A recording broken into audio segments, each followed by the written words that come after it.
कोल्हापूर शहर जिल्हा काँग्रेस कमिटी कार्यालयात काँग्रेसच्या शिक्षक सेलच्या जिल्ह्यातील पदाधिकाऱ्यांच्या निवडी पार पडल्या। यावेळी आमदार सतेज पाटील यांच्या हस्ते शिक्षक सेलचे कोल्हापूर ग्रामीण जिल्हाध्यक्ष विजय जाधव, शहराध्यक्ष महेश सूर्यवंशी यांच्यासह जिल्ह्यातील तालुका आणि इचलकरंजी कोल्हापूर शहर पदाधिकाऱ्यांना निवडपत्र प्रदान करण्यात आलं। निवडीनंतर जिल्हाध्यक्ष विजय जाधव आणि कोल्हापूर शहराध्यक्ष महेश सूर्यवंशी यांनी काँग्रेस पक्षाची ध्येय धोरणं तळागाळापर्यंत पोहोचवण्याचं काम करणार असल्याचं सांगितलं।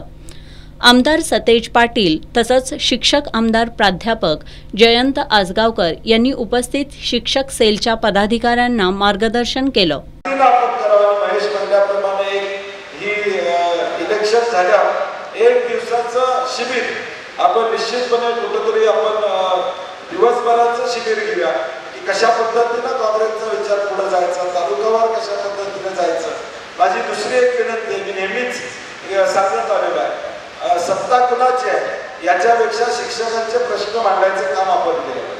मी नेहमी काँग्रेसच्या कार्यकर्त्यांना मी पालकमंत्री असताना सांगायचं की तुम्ही मोर्चे घेऊन या, तुम्ही निवेदनं घेऊन या, तुम्ही आलं पाहिजे।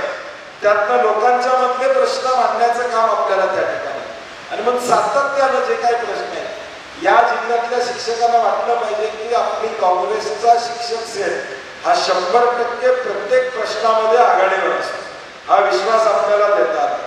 शहर अध्यक्ष, जिल्हा अध्यक्ष, एज्युकेशन ऑफिस, कलेक्टर ऑफिस, जिल्हा परिषद इथंच मुक्काम असला पाहिजे। यावेळी काँग्रेसचे शहराध्यक्ष सचिन चव्हाण, अभिजित गायकवाड, उदय पाटील, प्रदीप साळुंखे यांच्यासह शिक्षक सेलचे नूतन पदाधिकारी आणि सदस्य उपस्थित होते।